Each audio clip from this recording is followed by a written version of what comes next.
جنت کن چیزوں سے بنی ہے؟ اعوذ باللہ من الشیطان الرجیم، بسم اللہ الرحمن الرحیم۔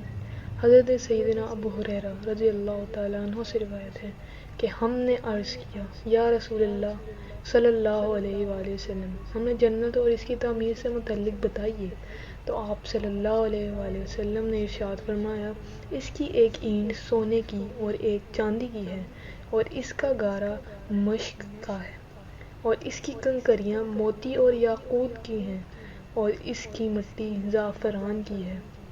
دوسری حدیث میں فرمایا، حضرت سیدنا ابو ہریرہ رضی اللہ تعالیٰ عنہ سے ہی مروی ہے کہ رسول اللہ صلی اللہ علیہ وآلہ وسلم نے فرمایا، جنت کی زمین سفید ہے، اس کا میدان کافور کی چٹانوں کا ہے، اس کے گرد ریت کے ٹیلوں کی طرح مشق کی دیواریں ہیں، اور اس میں نہریں جاری ہیں۔